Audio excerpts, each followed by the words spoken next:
ይህንን ድምጽ ለምታዩ ምስሉ ለሚሰማችሁ ሁሉ ሰላም እግዚአብሔር ከናንተ ጋር ይሁን።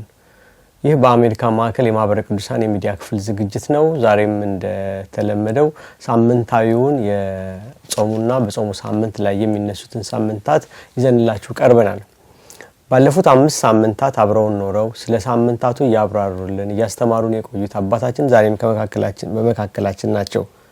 መልአከ ገነት ቀሲስ ጥላሁን አበበ በምስካየ ኅዙናን መድኃኔዓለም ቤተክርስቲያን በቨርጂኒያ ማለት ነው የቤተክርስቲያኑ አስተዳዳሪ ናቸው። ዛሬም አብረውን አሉ።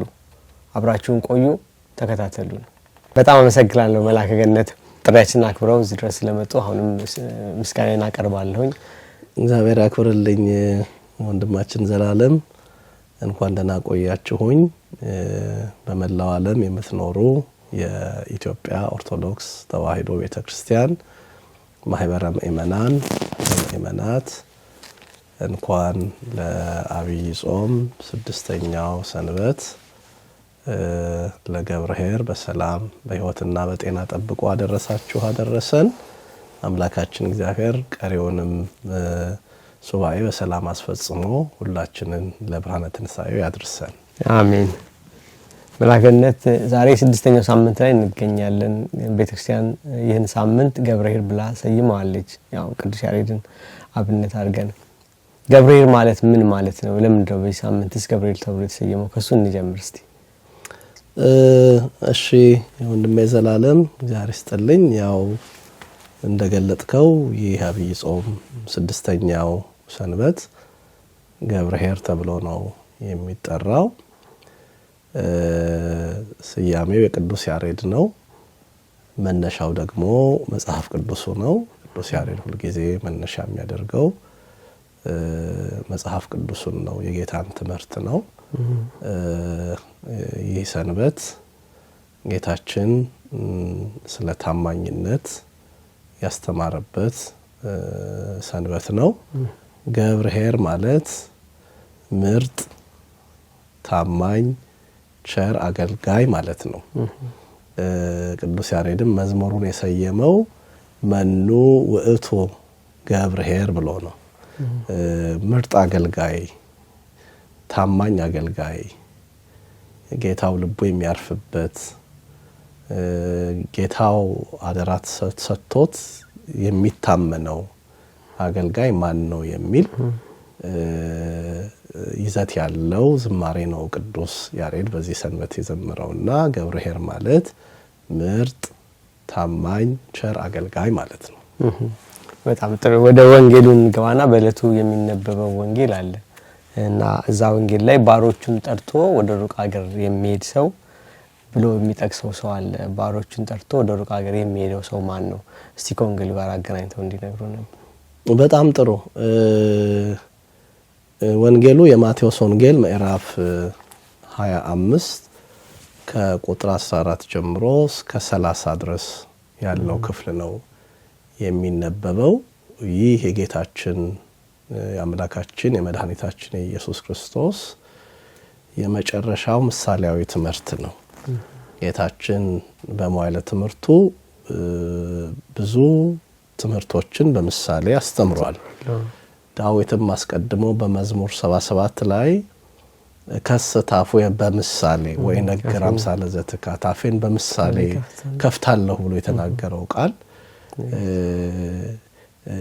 እሱን መነሻ አድርገን ጌታም ደግሞ በመዋዕለ ትምህርቱ በየሄደበት ስፍራ ሁሉ እንደ ህዝቡ የእውቀት መጠን የመረዳት መጠን ለምሳሌ በግብርና የሚኖሩ ሰዎች ባሉበት ስፍራ ሲገኝ የመንግስቱን ቃል በዘር በመልካም እርሻ የመሰለ፣ ነጋዴዎች ባሉበት ስፍራ ደግሞ ሲገኝ የመንግስተ ሰማያትን ምስጢር በብር በእንቁ የመሰለ ጌታችን አስተምሯል እና ይሄ የገብርኄር ሰንበት ወይም ደግሞ ይሄ የማቴዎስ ወንጌል ምዕራፍ 25 ከቁጥር 14 ጀምሮ እስከ 30 ያለው በቤተክርስቲያናችን አባቶች ትምህርት ወይም ደግሞ የመጽሐፍ ቅዱስን ይዘት ስናየው የመጨረሻው የምሳሌ ትምህርት እንደሆነ የሚያሳይ ነው። ምክንያቱም በአራቱም ወንጌላውያን የጻፉበትን ሁኔታ ስታይ ከዚህ ለምሳሌ ማቴዎስ ከማቴዎስ ወንጌል ምዕራፍ 25 ጀምሮ ወደ መስቀለ ሞቱ ወደ መከራው ወደ መጣበት መለኮታዊ እቅድ የመሄዱን ነገር የሚያወራ ሐሳብ ያለው ክፍል ነው የምናየው። የዮሐንስ ወንጌል ምዕራፍ 13ን 14ን 15ን እያልን በተመሳሳይ ሉቃስ 21 22 እያልን ስንሄድ እንዲሁ በተመሳሳይ ወደ መስቀለ ሞቱ የሚያመራ ሐሳብ ያለበትን ገጸ ንባብ ነው የምናገኘውና በምሳሌ ትምህርቶች ውስጥ ስንመለስ ወደ ኋላ ብዙ የምሳሌ ትምህርቶች ጌታ አስተምሯል። ይሄ ትምህርት የመጨረሻው የምሳሌ ትምህርት ነው ማለት ነውና ሲጀምር ጌታችን በምሳሌን ያስተማረው እንበለ ምሳሌ ማስተምሯል ወይም ያለ ምሳሌ ማስተምሯል። አዎ ምንድነው የሚለው? መንግስተ ሰማያት ለባሮቹ ያለውን ገንዘብ ሰጥቶ ወደ ሩቅ ሀገር ሄደ። አዎ ሰውን ትመስላለች ብሎ ነው የሚጀምረው። ክፍሉን አብረን ያነበብነው ብናየው ራሱ ደስ ይለኛል። ምንድነው የሚለው? ወደ ሌላ ሀገር የሚሄድ ሰው ባሮቹን ጠርቶ ያለውን ገንዘብ እንደሰጣቸው እንዲሁ ይሆናልና ይልና ለእያንዳንዱም እንደ አቅሙ መጠን እያለ ይቀጥላል። አሁን ወደ ሩቅ ሀገር ሄደ ተብሎ የተነገረለት ባለጠጋ መድኃኒታችን ኢየሱስ ክርስቶስ ነው። ወደዚህ ዓለም የመጣው የሰው ልጅ ሁሉ በሞቱ በትንሳኤው ከዲያብሎስ ቀንበር ወይም ደግሞ ከሞተ ስጋ ከሞተ ነፍስ አድኖ 40 ቀን 40 ሌሊት በዚህ ምድር ከተመላለሰ በኋላ በ40ኛው ቀን ወደ ሰማይ ወጥቷል።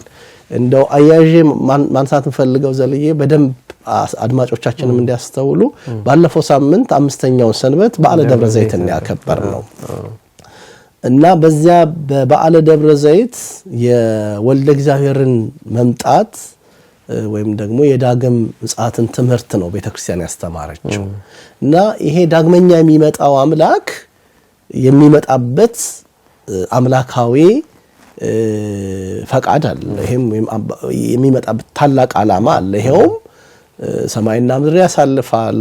ለታመኑት ሰዎች ደግሞ ፈቃዱን ላደረጉ ሰዎች ደግሞ መንግስቱን ያወርሳል፣ ዋጋቸውን ደግሞ ይከፍላል።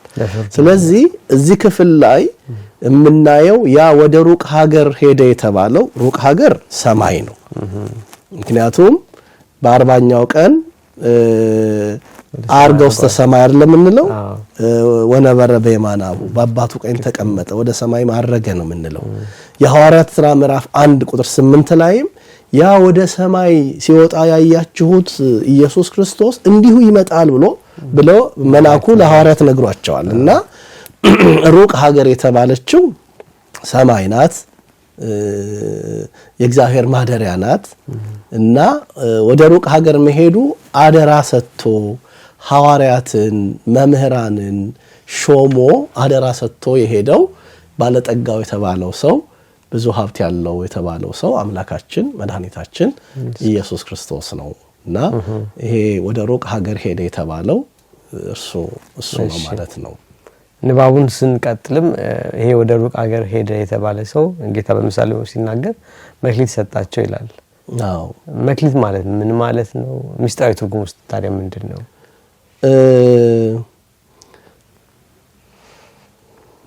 መክሊት ማለት ገንዘብ ማለት ነው። እንደውም መጽሐፍ ቅዱስ መዝገበ ቃላቱ ትልቅ ሚዛን ያለው ወይም ወደ 42 ኪሎ ገደማ የሚመዝን የገንዘብ አይነት እንደሆነና በመጠኑ ከሌሎቹ የገንዘብ አይነቶች ከፍ ያለ እንደሆነ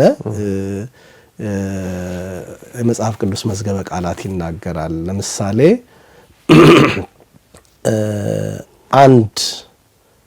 አንድ መክሊት ወደ 600 ዲናር ያህል ቫልዩ እንዳለው ከረንሲ እንዳለው ይናገራል። በተጨማሪ አንድ መክሊት ወደ 1575 ያህል ሸክል ወይም ሰቅል የምንለው ወደዛ ያክል ቫልዩ እንዳለው ወይም ከረንሲ እንዳለው ይናገራልና እነኚህ ወቄት የምንላቸው ሰቅል የምንላቸው ዲናር የምንላቸው ገንዘብን የምንመዝንበት እና የገንዘብም አይነቶች እንደሆኑ መጽሐፍ ቅዱስ ይናገራልና መክሊት የተባለው ገንዘብን የሚወክል ቃል ነው ማለት ነውና ቅድም በውይይታችን እንደጀመርነው ገጸ ንባቡንም ምስጢሩንም ነው ያያየን ያለ ነው ማለት ነውና ባጭሩ ይሄን ይመስላል። ወደ ምስጢራዊ ትርጉሙ እንሄዳለን። ወደ ኋላው አንድ ነገር ጨምሬ ለመመለስ ቅድም ያ ወደ ሩቅ ሀገር ሄደው ሰው የተባለው ምሳሌያዊ ነው። ወርቁ ወይም ምስጢሩ ለጌታ ነው። ስለዚህ ወደ መጀመሪያው ሰው እንመለሳለን። ባለጠጋ ወደ ተባለው አደራ ሰጥቷቸው ሄደ። ለአንዱ 5 መክሊት፣ ለአንዱ 2 መክሊት፣ ለአንዱ 1 መክሊት ሰጥቷቸው ሄደ ይላልና ይሄን ገጸ ንባብ በመጽሐፍ ቅዱሳችን በሌላም ክፍል ውስጥ እናገኘዋለን። ለምሳሌ በሉቃስ ወንጌል ምዕራፍ 19 ላይ እናገኘዋለን እና እዛ የሉቃስ ወንጌል ላይ የገንዘቡን መጠን 10 እያለ በሌላም መንገድ ይገልጠዋል። ምናልባት ወደ ገጸ ንባቡ መለስ እንበልና የሉቃስ 10:11 ላይ እነርሱም ይህንን ሲሰሙ ወደ ኢየሩሳሌም መቅረቡ ስለሆነ የእግዚአብሔር መንግስት ፈጥኖ ሊገለጥ እንዳለው ስለመሰላቸው ምሳሌ ጭምር ተናገረ። ስለዚህም እንዲህ አላቸው፣ አንድ መኮንን ለራሱ መንግስትን ይዞ ሊመለስ ወደ ሩቅ ሀገር ሄደ። 10 ባሮቹንም ጠርቶ 10 ምናን ሰጣቸውና እስከመጣ ድረስ ነግዱ አላቸው። በጣም ጥሩ። 10 ምናን ወይም ደግሞ ለእያንዳንዱ አንዳንድ ማለት ነው። ይቅርታ ይሄንን በደንብ አይተነው እንድናልፍ የምፈልገው ሰዎቹ 10 ናቸው። ምንድነው የሚለው? አንድ መኮንን ለራሱ መንግስትን ይዞ ሊመጣ ወደ ሩቅ ሀገር ሄደ። 10 ባሮችን ጠርቶ 10 ምናን ሰጣቸውና እስከመጣ ድረስ ነግዱ አላቸው። የሀገሩም ሰዎች ይጠሉት ነበርና ይህ በላያችን ሊነግስ አንወድም ብለው በኋላቸው መልእክተኞቹን ላከ እያለ ይቀጥላል። ትልቁ ነጥብ የምፈልገው በዚህ በሉቃስ ወንጌል ምዕራፍ 19 እና በማቴዎስ ወንጌል ምዕራፍ 25 ላይ የምሳሌው ይዘት ተመሳሳይ ግን የስጦታው መጠን ግን የተለያየ ሆኖ እናገኘዋለን። የኛ አባቶች ይሄንን በኢያሪኮ አስተምሮታል፣ የማቴዎስ ወንጌሉን ደግሞ በኢየሩሳሌም አስተምሮታል እያሉ በትርጓሜ በኢየሩሳሌም ማስተማሩን በኢያሪኮ ማስተማሩን በንጽጽር በማቅረብ ይጣላል ቢሉ አይጣላም። ሁለቱ ታሪክ በጌታ የተሰጠ ግን በተለያየ ጊዜ ያስተማራቸው ትምህርቶች እንደሆኑ ይናገራሉና ወደ ነጥቤ ስመለስ ይሄ ባለጠጋ ለአንዱ 5 መክሊት፣ ለአንዱ 2 መክሊት፣ ለአንዱ 1 መክሊት ሰጣቸው። ይሄ ደግሞ ለሁሉ እንደየአቅማቸው የሚሰጥ ወይም እንደየአቅማቸው እንደሰጣቸው እናያለን። መክሊት ገንዘብ ነው ብለናል። ወደ መንፈሳዊ ምስጢሩ ስንመጣ ደግሞ እግዚአብሔር ለሁላችን የሰጠን ስጦታ ነው እና የስጦታችን መጠን ወይም የተሰጠን ነገር ይለያይ ይሆናል እንጂ ያልተሰጠው ባዶ የሆነ ማንም የለም። ሁላችንም ስጦታ አለን። ስጦታችን ማለት መንፈሳዊ አገልግሎት ላይሆን ይችላል። ለምሳሌ በተለያየ የኑሮ መስክ ውስጥ የምንኖር አለን። ነጋዴ ልንሆን እንችላለን፣ የህግ ባለሙያ ልንሆን እንችላለን፣ ደግሞም ሌላ የሥራ ዘርፍ ውስጥ ያለን ልንሆን እንችላለን። ግን መጠኑ ይለያይ። ምን አለን ማለት ነው?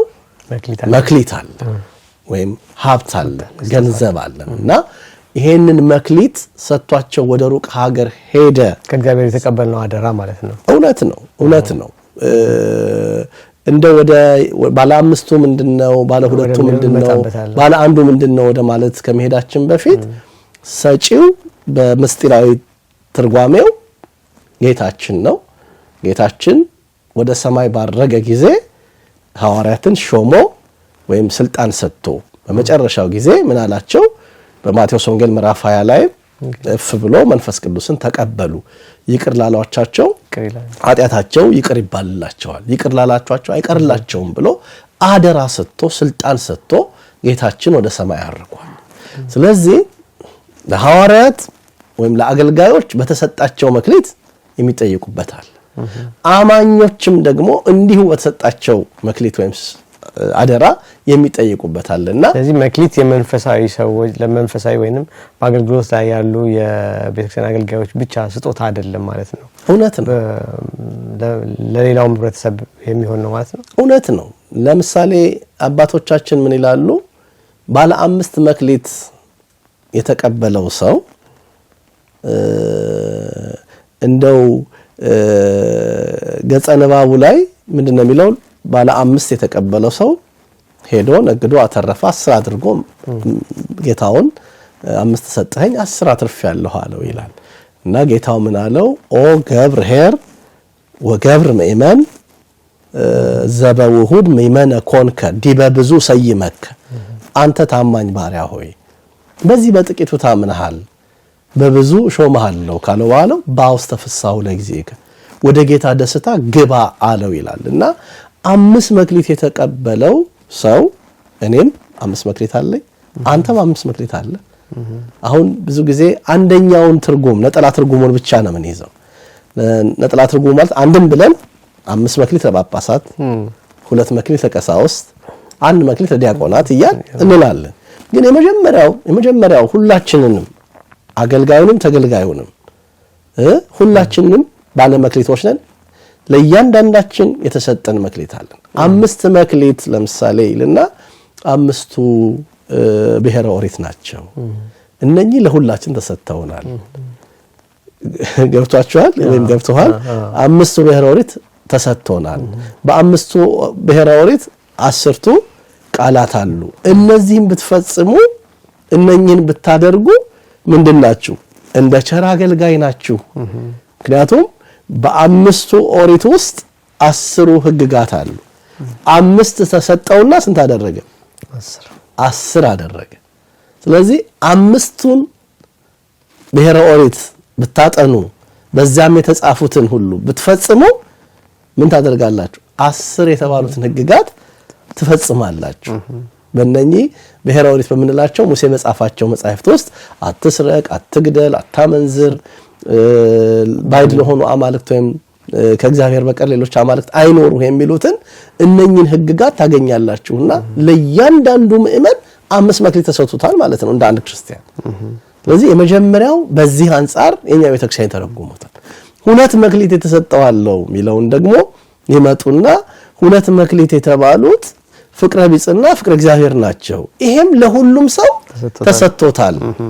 በቃ ስለዚህ መክሊት የለኝም ጸጋ የለኝም ወይ ዘማሪ አይደለሁኝ ወይ ሰባኪ አይደለሁ ወይ ቄስ አይደለሁ ወይ ዲያቆን አይደለሁ ብለን ራሳችንን ምንም አደራ እንዳልተጣለብን ምንም ኃላፊነት እንደሌለብን ምንም ተጠያቂነትም እንደሌለብን ራሳችንን ከተጠያቂነት ማሸሽ የለብን። በመጨረሻው ጊዜ ባለጠጋ የተባለው ወደ ሩቅ ሀገር ሄዶ ሲመጣ እንደሚቆጣጠር አቁሞ የሚጠይቀን እነኚህን ነው። ምክንያቱም በኦርቶዶክሳዊት ቤተክርስቲያን ትምህርት አንድ ሰው ሃይማኖትና ምግባር አስተባብሮ መያዝ አለበት። ይሄ ማቴዎስ ወንጌል ምዕራፍ 25 የሚገርመው ዘላለም ቁጥር 1 ላይ ስለ 10 ደናግል ነው የሚያወራው። 5ቱ ልባሞች ናቸው፣ 5ቱ ሰነፎች ናቸው ይልና 5ቱ ዘይት ከመብራት ጋር ይዘዋል፣ 5ቱ መብራት ብቻ ይዘዋል፣ ዘይት አልያዙ። ስለዚህ መብራትና ዘይት የያዙት ነው ወዴት የገቡት? ወደ እግዚአብሔር መንግስት የገቡት፣ ወደ መንግስተ ሰማያት የገቡት። ስለዚህም ምእመናንም መብራት ከዘይት ጋር ሃይማኖት ከምግባር ጋር አስተባብሮ ካልያዙ ወደ እግዚአብሔር መንግስት ወደ እግዚአብሔር ደስታ ሊገቡ አይችሉም። ሰርጉ ተዘጋ የሚለው እኮ የደስታ ቦታ እኮ ነው። ሰርጉ ተዘጋ የተባለው ያ ስፍራ ነው። ስለዚህ በደንብ ሁሉም ሰው እንዲያስተውል ምፈልገው ሁሉም ሰው እንዲረዳ ምፈልገው ዘላለም ይሄኛውንም ሰው ባውስተ ፍሳሁ ለእግዚእከ ወደ ጌታ ደስታ ግባ ነው ያለው። እነኛንም መብራትና ዘይት አስተባብረው የያዙትንም ደግሞ ወደ ጌታቸው ደስታ ወደ ታላቁ ሰርግ ገቡ ነው የሚለውና ምእመናን ከተጠያቂነት ለመሸሽ እንደው መክሊት የሚባለውን ነገር እንደው የዜማ ጸጋ የስብከት ጸጋ የሌሎች የአገልግሎት ጸጋዎችን ብቻ እንደ መክሊት አድርጎ መገንዘብ አያስፈልግም። እንደውም ሲመጣ ባለቤቱ የሚቆጣጠር ስለሆነ ባለቤቱ የሚያይ ስለሆነ የሚሆነውን ነገር ራሱ በራዕየ ዮሐንስ ምዕራፍ 22 ማነው ምዕራፍ 22 ቁጥር 12 ላይ ምን ብሎ ነው የነገረን? እነሆ በቶሎ እመጣለሁ ለእያንዳንዱ እንደ ስራው መጠን እከፍለዋለሁ ነው የሚለው። ስለዚህ ወደ ሩቅ ሀገር የተባለው ጌታ ይመጣል ለእያንዳንዱ እንደ ስራው መጠን ይሰጣልና ባለ ሁለት የተባለውን ስንተረጉም ፍቅረ ቢጽና ፍቅረ እግዚአብሔር ነው። ሰው ፍቅረ ቢጽ ካለው ፍቅረ እግዚአብሔር ካለው እነኚህ 10ቱን ትእዛዛት ይፈጽማል። በቃ በእነኚህ በሁለቱ ትእዛዛት ኦሪትና ነቢያት ተሰቅለዋል አይደለም? በቃ ስለዚህ ኦሪት የምትፈጸመው በፍቅረ እግዚአብሔርና በፍቅረ ቢጽ ነው። በቃ ስለዚህ መጽሐፍ ቅዱስ የሚለው ባልንጀራህን እንደራስ አድርገህ ውደድ። ስለዚህ ራሳችንን ይሄ መክሊት አልተሰጠኝም ወይ ብለን መጠየቅ አለብን።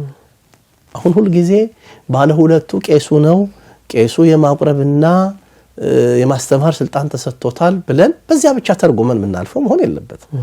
አዎ ለቀሳውስት የተሰጠው መክሊት ለዲያቆናት የተሰጠው መክሊት ከምእመናን ከቄሱ ደግሞ የጳጳሱ ይበልጣል። እውነት ነው። ግን ምእመናንም ባዶ ነኝ አደራ የለብኝም ማለት የለባቸውም እና ባለ ሁለት ፍቅረ ቢጽ እና ፍቅረ እግዚአብሔር ናቸው። ፍቅረ ቢጽና ፍቅረ እግዚአብሔር የሌለው ሰው ሕግ መጠበቅ አይችልም። መጽሐፍ ቅዱስም የሚለው በመጀመሪያ አምላክ እግዚአብሔርን በፍጹም ኃይልህ በፍጹም ልብህ በፍጹም ነፍስህ ውደድ ነው የሚለው። ከዛ ቀጥሎ ደግሞ ባልንጀራህን እንደራስህ ውደድ። ይሄንን ደግሞ የሚፈጽም ሰው ደግሞ በረከቱ እጅግ ብዙ እንደሆነ ኦሪት ዘጸአት ምዕራፍ 20 ቁጥር 8 ላይ በግልጽ ተቀምጦ እናየዋለን። ሕጉን የሚፈጽም ሰው አሁን እንደምናወራው እነኚህን ትእዛዛቱን የሚፈጽም ሰው አንተ ታማኝ ባሪያ ወደ ጌታህ ደስታ ግባ እንደተባለው እነኚህን የእግዚአብሔርን ፈቃዶች ወይም የእግዚአብሔርን ሕግ የሚፈጽም ሰው ምን እንደሚሆን ሲናገር እግዚአብሔር ለሙሴ ሲነግረው እንዲህ ይላል። በላይ በሰማይ ካለው ኦሪት ዘጸአት ምዕራፍ 20 ቁጥር 4 ጀምሮ ነው ማነበው። በላይ በሰማይ ካለው በታችም በምድር ካለው ከምድርም በታች በውሃ ካለው ነገር የማናቸውንም ምሳሌ የተቀረጸውን ምስል ላንተ አታድርግ፣ አትስገድላቸውም፣ አታምልካቸውም። በሚጠሉኝ እስከ 3ኛና እስከ 4ኛ ትውልድ ድረስ የአባቶችን ኃጢአት በልጆች ላይ የማመጣ ለሚወዱኝ ትእዛዜንም ለሚጠብቁ እስከ 1000 ትውልድ ድረስ ምህረት የማደርግ እኔ እግዚአብሔር ነኝ ይላል። አየህ፣ ትእዛዙን ለሚያደርጉ እስከ 1000 ትውልድ ምህረትን የሚያደርግ እግዚአብሔር ነውና እነኚህ ሁለቱ ሕጎች ፍቅረ ቢጽና ፍቅረ እግዚአብሔር የተባሉት ባለ ሁለት መክሊት ምሳሌ ናቸው። ይሄ ደግሞ ለማን አለ?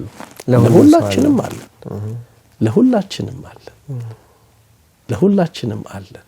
መጽሐፍ ቅዱስ እንደውም ጌታችን ሲያስተምር የዮሐንስ ወንጌል ምዕራፍ 15 ላይ እርስ በርሳችሁ ብትዋደዱ ደቀ መዛሙርቴ መሆናችሁ በዚህ ይታወቃል። አያችሁ፣ ሰው የእግዚአብሔር መሆኑ ክርስቲያን መሆኑ መጀመሪያ የሚታወቀው በፍቅረ ቢጽ ነው። ፍቅረ ቢጽ የሌለው ፍቅረ እግዚአብሔር አለኝ ማለት አይችልም። መጽሐፍ ቅዱስም የምትወደውን ባልንጀራህን የምታየውን ባልንጀራህን እግዚአብሔር ይስጥልኝ፣ የማትወደው ከሆነ የማታየውን እግዚአብሔር እንዴት ወደዋለሁ ብለህ ትመጻደቃለህ? እንደውም የሚገርመው ዘላለም ነገሬ እንዳይሰፋ እንጂ ይሄ ወደ ሩቅ ሀገር ሄደ የተባለው ባለጠጋ ሲመጣ የሚጠይቃቸው ጥያቄዎች ሁሉ ፍቅረ ቢጽን የሚመለከቱ ናቸው። እዚሁ ማቴዎስ ወንጌል ምዕራፍ 25 ቁጥር 31 ጀምሮ ምን ይላል? የሰው ልጅ በግርማ መንግስቱ ሲመጣ ያን ጊዜ ቅዱሳን መላእክት በፊቱ ይሰበሰባሉ። እረኛ በጎቹን ከፍየሎቹ እንደሚለይ ይለያቸዋል። በጎቹን በቀኙ ፍየሎቹን በግራ ያቆማቸው። እናንተ አባቴ ብሩካን ብሎ ይላቸዋል። በራ ለማን ነው የሚደረገው? ለወንድም ማለት በጠማ ጠጥታችሁኝ። ስድስቱ ቃላት ወንጌል ማለት እነዚያን ቃላት ወንጌል ይናገራል። ከዛ በኋላ መቻየነስ ሲሉት ምን አላቸው? ለነኚህ ያላደረጋችሁት ለኔ ያላደረጋችሁትም ለነዚህ ያደረጋችሁት ለኔ ያደርጋችሁታል አላቸው። ስለዚህ ሁለቱ ፍቅረ ቢጽና ፍቅረ እግዚአብሔር ናቸው። እና ሶስተኛው አንድ መክሊት የተባለው ሰው መሆን ነው። ሰው መሆን ነው። አንድ ሰው ምን መሆን አለበት? በቃ ከሰው በታች ምንድነው ሰው መሆን ማለት? ሰው መሆን ማለት ከተፈጠረበት ዓላማ ውጪ አለመሆን ማለት ነው። ዳዊት በመዝሙሩ ሰብሰን ዘክቡር ውእቱ ኢያይመር ይላል። ሰው ክቡር ሆኖ ሳለ አላወቀም። ወኮነ ከመ እንስሳ ዘአልቦ ልብ እንደሌለው፣ አእምሮ እንደሌለው፣ ፈቃድ እንደሌለው እንደ እንስሳ ሆነ ይላል። ሰዎች ከእንስሳ የምንለይበት ሰው መሆን ምንባለው ሰለሞንም ሰው ሁን ያለው አዎ ሰው ሁን ማለት ልባም ሁን ማለት ነው። ሰው ሶስት ነገሮች አሉት። ነፍስ ስላለው ለባዊ ነው፣ ነባቢት ነው፣ ነፍስ ሕያዊት ናት። ስለዚህ እነኚህ ነገሮች እንስሶች ጋር የሉም። የእንስሳ ነፍሳቸው በደማቸው ነው የምታድረው። ሰው ለባዊ ነው፣ ለባው ብሎ አስበ ማለት ነው። ያስባል፣ ያውቃል ማለት ነው። ሶስተኛ ነባቢ ነው ይናገራል። እንስሳት እነኚህ ነገር የላቸው። አዎ እንስሳት አወቁ እንኳን ብንል በጣም በብዙ ትሬኒንግ ማለት ነው፣ በብዙ ልምድ ነው አንድ ነገር የሚያውቁት። ሰውን ግን እዚህ አትናቴዎስ ቅዳሴ ላይ ገና በእናቱ ማህፀን ሳለ ደሙን አርግተ አጥንት ሰክተ ተስዕሎ መልክ ትሰጠዋለህ፣ ትቀርጸዋለህ። ከዛ በኋላ ከእናቱ ማህፀን ጀምሮ በማህፀን ጠብቀ ወደ ምድር ስታወጣው ታስጨዋለህ። የእናቱን ጡት ለማወቅ አእምሮን ትሰጠዋለህ ይላል። የእናቱን ጡት እንኳን ያውቃል። ከዚያ ጊዜ ጀምሮ ህፃናት እንደዚህ ባለው ዕውቀት ያድጋሉና አንድ መክሊት ማለት ሰው ማለት ነው፣ ሰው መሆን ማለት ነውና እነኚህን በማንሳት የቤተክርስቲያናችን የመጽሐፍ ቅዱስ መተርጉማን እነኚህን ነገሮች በዝርዝር ያነሳሉ። አንድም ብለው ደግሞ ባለ 5 መክሊት ጳጳስ 5 መክሊት አለው፣ ቄስ 2 መክሊት አለው፣ ዲያቆን 1 መክሊት አለው እያሉ ይላሉና እንደው አንድ ሁለቱን ብቻ ለመጥቀስ ጳጳሳት ምን አላቸው ይባል የመጀመሪያ ክርስቲያናዊ ናቸው ወይም ምእመን ናቸው ይላሉ፣ ወይም ልጅ ናቸው። በመጽሐፍ ቅዱስ ትምህርት የሚቀድመው ለማንም ሰው ልጅነት ነው። ልጅ ያልሆነ ዲያቆን አይሆን፣ ቄስ አይሆን፣ ጳጳስ አይሆን አይደል? ስለዚህ መጀመሪያ ሀብት ማለት ልጅነት ነው ማለት ነው። ከዛ ቀጥሎ ነው ክህነት የሚመጣው። ስለዚህ ልጅነት አለው ጳጳስ፣ ከዛ ዲቁና አለው፣ ከዛ ቅስና አለው፣ ከዛ ጵጵስና አለው፣ ከዛ ሊቀ ጵጵስና አለው እያሉ ወደ 5 መክሊት። ለቀሳውስት ደግሞ 2 መክሊት አላቸው፣ ማስተማር፣ ማቁረብ፣ እንደዚህ እያሉ ዲያቆናትንም ይዘረዝራሉና ትልቁ ነገር በዚህ ወቅት በመክሊት ምሳሌ ጌታ ማስተማሩን የምናይበት ወቅት ነው። አሁንም ወደ ወንጌሉ ስንመለስ ደግሞ አንድ መክሊት የተሰጠው ሰው ቆፍሮ ቀበረው፣ ፈራ እና ትርፍም አላተረፈም። በኋላ ላይም ለጌታም ያን መልስ እንደሰጠ ይናገራልና አዎ ምንድነው ያ ሰው ያደረገው? አንድ መክሊት የተቀበለው ሰው በእኛ ህይወትስ ምንድነው ከእሱ ጋር የምንገናኘው? አዎ ምንድነው ይሄ እዚህ ክፍል ላይ የምናየው? እንደውም በቀደም ተከተል ሲመጡ ገብርኄር እያለ ያመሰግናቸውና ገብረ ሐካይ ይለዋል። ሐካይ ማለት ሐኬተኛ፣ ትዕቢተኛ ማለት ነው። ጌታውን አምላኩን ከተነገረው በላይ ማነው አምላኩን ያልተረዳው፣ አምላኩን ያላወቀው ወይም ባለጠጋውን ሰው ያልተረዳው። ባለጠጋው ምን አለው? እኔ ፈርቼ ገንዘብህን ቆፍሬ ቀበርኩት። ለምን ሲለው አንተ እንዲህ ነህና ብሎ እንደውም ከመጽሐፉ ማንበቡ በጣም ጥሩ ነው። ጠብቅልኝ አይደለም ማትረፍልኝ ነው ያለ አይደል? ተፈሮ መቀበር አይቀበውም ነበር ነው። አዎ ጌታውም መልካም አንተ በጎኝ ታማኝ ማራ በጥቂቱ አምናልና በብዙ ሾምሃለሁ ወደ ጌታ ደስታ ግባ አለው ይልና አንድ መክሊት የተቀበለው ደግሞ ቀርቦ ጌታ ሆይ ካልዘራህበት የምታጭድ ካልበተንክበትም የምትሰበስብ ጨካኝ ሰው መሆንህን አውቃለሁ አለ። በጣም የሚያሳዝነው ይሄ ጌታውን እንኳን በአግባቡ ምን አላለ ያላወቀ ነው። አንዳንድ ጊዜ እንደው እግዚአብሔርን እንዴት ነው የተረዳ ነው? እግዚአብሔር አስጨናቂ ጌታ ነው ወይ? እግዚአብሔር ጨካኝ አምላክ ነው ወይ?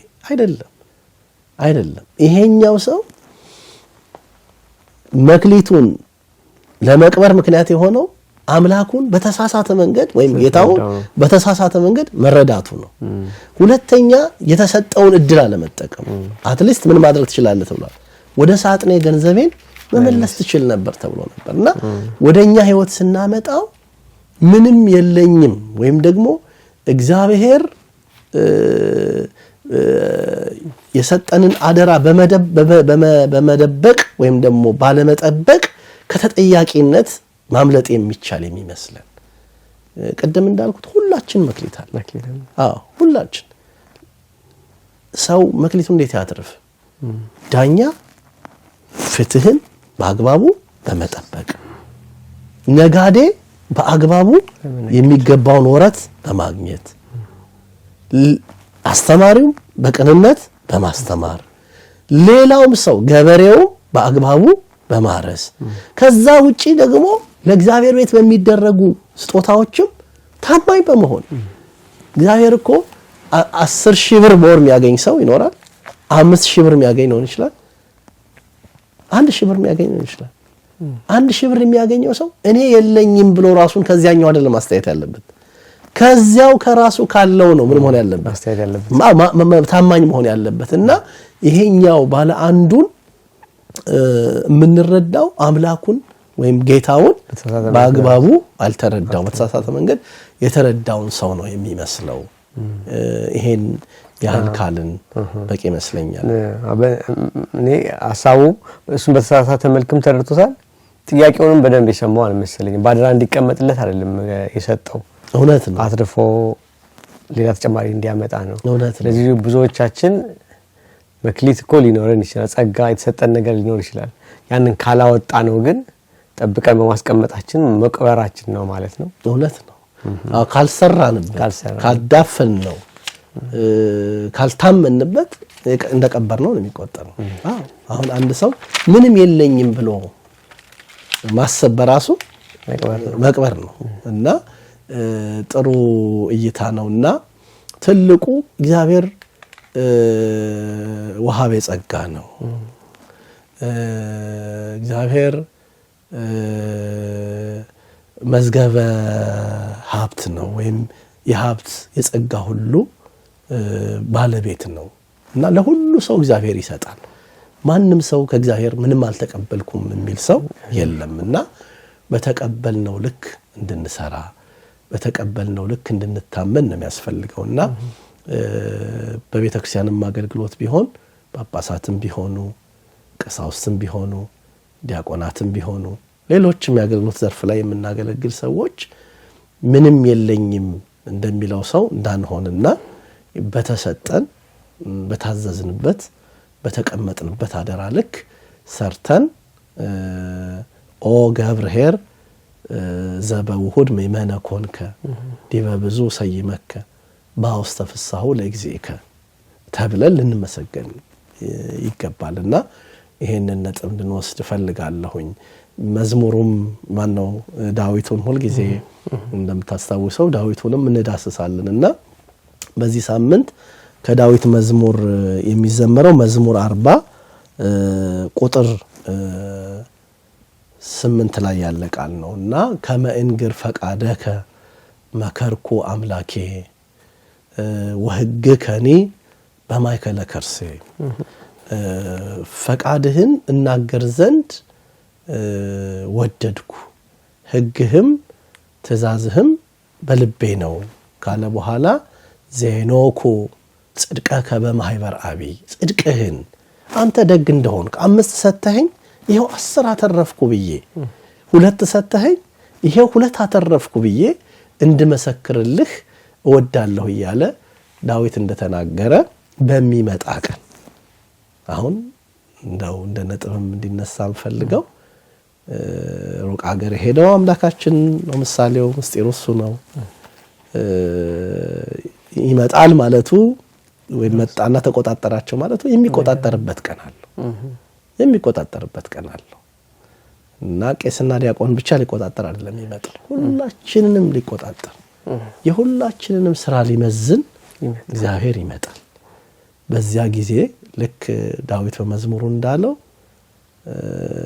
ዜኖኩ ጽድቀከ በማህበር አቢ በዛ በታላቅ ጉባኤ ላይ ብራብ አብልታችሁኛል ብጠማ ጠጥታችሁኛል እንግዳ ሆን ተቀብላችሁኛል እያለ የሚናገረውን ያንን ቃላት ወንጌሉን በመመስከር እሱም መስክሮልን እኛም ጌታ ሆይ እንዳዘዝከን አድርገናል ብለን በትህትና መሻየንህ እንኳን አሉት ቢልም በማድረግ ግን ተመስክሮልን ተሸልመን ወደ ደስታው ልንገባ ያስፈልጋል ይሄንን ነው ማለት የምችለው ዘልዬ በጣም አመሰግናለሁ መላክነት ቃላት ያሰማልን ምናልባት እኔ ያላነሳውትና በዚህ ሳምንት ሊነሳ የሚገባው የዘነጋው ነጥብ ካለ እንደማጠቃለያ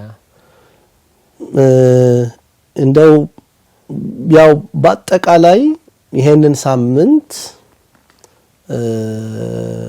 እንዴት እንረዳው ለሚል ሰው እግዚአብሔር የሰዎችን ስራ የሚመዝንበት ጊዜ እንዳለው ሁለተኛ ደግሞ የሰዎችን ሁሉ ስራ የሚመዝንና የሚመረምር እግዚአብሔር ፊት ሳያደላ ለሰራነው ዋጋችንን ሽልማታችንን እንደሚከፍለን ያልሰራ ያላደረገ ሰው ደግሞ እንደሚወቀስ እና ወደ ውጭ አውጡና ጣሉት እንደተባለው ሰው ወደ ውጭ የሚጣልበት ጊዜ እንዳለ ሁላችንም ማሰብ አለብን ስለዚህ ይሄን ገብርኄርን እንደው ዝም ብሎ ቀለል አድርገን የምናየው ሳይሆን ከበዓለ ደብረ ዘይት ጋር አያይዘን የጌታን መምጣት ምን ያህል አስጨናቂ እንደሆነ በበዓለ ደብረ ዘይት እንደሰማነው ባለፈውም ሲናገሩ ስለ ነገረ ምጽአት ሲነሳ ይሄን ብለው ነበር በገብርኄርም እንደሚነሳ ሁለቱም ግንኙነታቸውንም በዚህ ሊጨምሩልን ይችላሉ እውነት ነው በዚያ ጊዜ ይመጣል በጌትነት ይመጣል እግዚአብሔር ዝም አይልም እሳት በፊቱ ይነዳል እያልን የመምጣቱ ነገር ታላቅ እንደሆነ ለፍርድ እንደሚመጣ እንደተናገርነው ሁሉ በገብርኄር ሰንበት ደግሞ የፍርዱ ሂደት ምን እንደሚመስል እኮ ነው የፍርዱ ሂደት ይቆጣጣራል ይመዝናል ያያል አንተ ወደ ጌታ ደስታ ግባ ይላል ያንን ደግሞ በውጭ አውጥታችሁ ጣሉት ያንን ያለውንም ንጠቁት ብሎ ለሌለው ላለው ጨመርለታል ብሎ ላለው ሰው እግዚአብሔር ለታመነ ሰው ላተረፈ ሰው ነው ለዚህ ነው ምንም የለኝም ከሚል አስተሳሰብ እንድንወጣ የሉቃስ ወንጌል ምዕራፍ 12 ቁጥር 48 ላይም ብዙ ከተቀበለ ብዙ ይጠበቅበታል ትንሽም ከተቀበለው ደግሞ ትንሽም ቢሆን ይጠበቅበታልና እንደዛ በማሰብ የምጽአቱንም ነገር እያሰብን የምናከብርበት ዕለት እንዲሆን ነው እንደማጠቃለያ አደራምለው ይበቃኛል በጣም አመሰግናለሁ ቃላት ያሰማልን መላክነት ዛሬም ሰፋ ባለ መልኩ ገብርኄርን በብዙ መልኩ አስተምረውናል አስረድተውናል ሳምንት ደግሞ እንደ እግዚአብሔር ፍቃድ በኒቆዲሞስ ሳምንት እንመለሳለን ለዛሬ ጊዜዎትን ሰጥተው እዚህ ስቱዲዮ ድረስ መጥተው ይህንን የመሰለ ቃልዎትን ስላሰሙን ቃልዎት ያሰማልን አሜን እግዚአብሔር ይስጥልኝ እድሜ ይስጥልኝ መላክና አሜን እናንተንም አገልግሎታችሁን እግዚአብሔር ይባርክ ደግሞ የሚሰሙትም የምንናገረውም ሁላችንም የተናገርነው እንደ ቃሉ የምንኖርበት የምንሰማው ደግሞ ሰምተን የምንሰራ የምንጠቀምበት ቃል አምላካችን እግዚአብሔር ያድርግልን አሜን ጾሙንም ደግሞ እንዲሁ በሰላም አስፈጽሞ የትንሳኤውን ብርሃን ለሁላችን ያሳየን እግዚአብሔር ይስጥልኝ አሜን የተወደዳችሁ ተመልካቾቻችን ለዛሬ ገብረኄርን የዳሰስንበት ጠቅላላ ዝግጅት ይህንን ይመስል ነበር። ከኛ ጋር ሆነው ይህንን ሰፊ ትምህርት መልካም ነገር የነገሩን መላከ ገነት ቀሲስ ጥላሁን አበበ ናቸው። መላከ ገነት ቀሲስ ጥላሁን አበበ በምስካየ ኅዙናን መድኃኔዓለም ቤተክርስቲያን ቨርጂኒያ የቤተክርስቲያን አስተዳዳሪ ናቸው። በእናንተ ስም አሁን እናመሰግናለን። የሳምንት ሰው ይበለን።